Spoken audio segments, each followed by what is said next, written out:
তাদের হাতি কিন্তু তাদের আবহাওয়া ছড়ায়। তো এই হাতি নিয়ে আমার কাছে শেরপুর থেকে বাড়ি ঘরে থাকার মতো কোনো সুবিধা নেই আমার। যা ওবার হচ্ছে হানাইনেরা কি করবেন এটা ঘর বাড়ি কেমনি কি করা যাবো না করা যাবো হানাইনেরা সেটা বুঝে নিয়ে যায়। কি করবো আমারা করবার আমার সাহায্য কিছু নেই। আমার ঘরের মধ্যে সর্বমুখ কিছু নাই, এক পথ চাইলেও নাই আমার ঘরে। আমার ঘরে আজ 4 দিন ধরে কোনো খাওয়া নাই।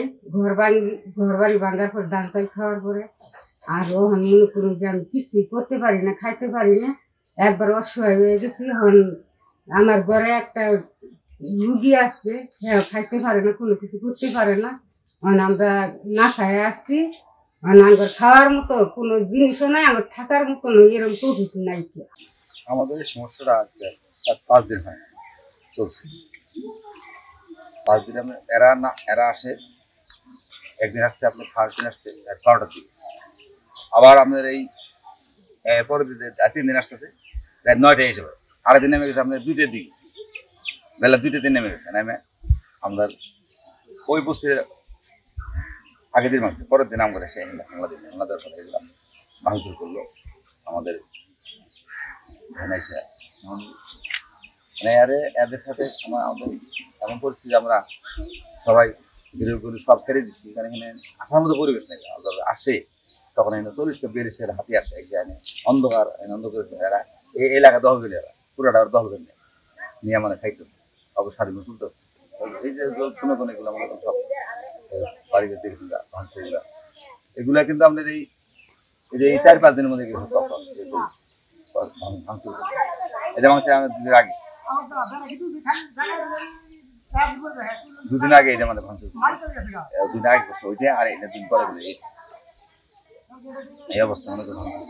আমার বাড়িটা মনে করেন এখন জনগণ একটা ফিরেছে, জনগণ আগুন টাগুন জ্বালাইছে, ফিরে রাখছে আমাকে বাড়িতে। আমার বাড়িটা হামলাটা নেই, দালান ঘরে বলুন দালান ঘরের মধ্যে ভাঙা, বিশেষ করে দালান ঘরের মধ্যে আরো ভাঙা, বিল্ডিং একটা আছে আমাদের এইগুলো ভাঙচুর করে না, কিন্তু ভাঙচুর করতে সময় 3 সেট যে ঘরগুলো আছে, শুধু ধান কোথায় আছে ওরা খালি আগে সূর্যের সঙ্গ ধানটা কোথায় আছে ওই ধানটা ওরা ভাঙবে, ওরা টান্দা খুলে ভাঙবে, ওই বেড়াগুলো খুলবে, খুলে ওখান থেকে খাবো, বাইকের আনবো, বালিশ খাতা আপনার যা যাবতীয় আছে, আর হচ্ছে পাতিল, এগুলো সবটাই নিয়ে ফেলা ঢেলা ফেলাই দেওয়া।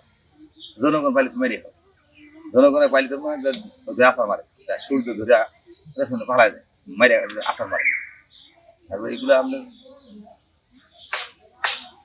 কোনো কিছু আমাদের মানে ফিরানোর মতো অসহায়, আমরা এখান থেকে আসছি, আমরা এখানে সব অসহায়, আমরা ফিরানোর মতো কিছু নেই আমাদের। অবস্থা ঘর দুয়ার ভাঙ্গের ধান চাল খাইয়া শেষ করে হলেছে। আর 4-5 দিন ধরে যে বাড়ি ঘরগুলো ভাঙ্গে সব শেষ করে হলেছে। এখন আমরা কই যাবো, কি খাবো, কই থাকবো কোন? আমার অবস্থা খুব খারাপ। কাপড় তৈরি করলে তাও দেখেন কি অবস্থা, খালি দৌড় করে যায়। একজন মাঞ্জা ভাঙ্গে হলেছে, এইটা ভাঙ্গে গেছে গা আমার বাড়িওয়ালা, যে হাসপাতাল নিয়ে রাখছি, ভাঙ্গে একবারে ভাঙ্গে গেছে। আমি তো কুয়াই দিলাম একটু 3টা কাটে গেছি গা। আমি হাতিও তো প্রায় 40-50টা, কয়টা ফিরাবেন? তো ফিরানোর কাজে নাই। সরকার যদি কোনো উদ্যোগ নিত তাহলে একটা ব্যবস্থা হইতো। মানে বৃহস্পতিবার রাইতে আমরা একটু রান্না বাড়া করছি, খাওয়া দাওয়া করে শুইমো, এর মধ্যে হাতি এসে বাড়ি করছে, মশাল টশাল নিয়ে সবাই বাইরে এলাম, কিন্তু হাজার লাগে আমরা পারলাম না। আমার বাড়ি ঘর চাইনা দিয়ে চলে যেতে হইলো, নাই কারেন্ট, আমাদের বৃষ্টি, হাতির মন মতন বাড়ি ঘর ভাঙিয়া ধান চাল জিনিস পাতি পাড়াই করে ভাঙিয়া হারা খাইয়া দেয়। এরা সকাল 6টা বাজে আমার বাড়ি থেকে বোমা মাইরা পরে ফেরাইছে। আমরা তখন অসহায় মতন, রান্না নাই, বাড়া নাই, খাওয়া নাই, থাকবার মতন আমাদের কিছু নাই, রাস্তাঘাটে থাকতেছি। আমি একদিন বিধবা, একটা ছেলেও নাই, 3টা মেয়ে আমার, অনেক কষ্ট করে দিন যাবত করতেছি। এই যাবত তারপরেও আমরা কেউ খোঁজ খবর লবর রাখে না, চেয়ারম্যান না, মেম্বরে না, বা বড় নেতা খাটাও না, সরকার তো নাই বর্তমানে। তারপরে আমাদের আবেদন যে সরকার কি জনগণ চায় না হাতি চায়? আর আমরা খার জমিনে খাই করে আমাদের কোনো সাহায্য দেয় না। আমরা তো সরকার লোক, সরকারের ভোট দেই, বাড়ির ট্যাক্স দেই, ঘরের খাজনা দেই, তারপরে তো না আমরা কিছু পাবো না, আমরা কি সরকারি লোক না, আমাদের দায়িত্ব নাই। তো মনে করো আজকে 4 দিন ধরে আসতে আছে, সারাদিন এই বাড়িতে এসে এই আসে ভাঙে, আবার যায়, আবার আসে, আবার ভাঙে, এই অবস্থা। এখানে আমরা খুব কষ্টে আছি, খেতে পারি না, নিতে পারি না। মনে করেন যে ওই রাস্তার দ্বারে দ্বারে যায় বয়ে থাকি হাতে ধরে।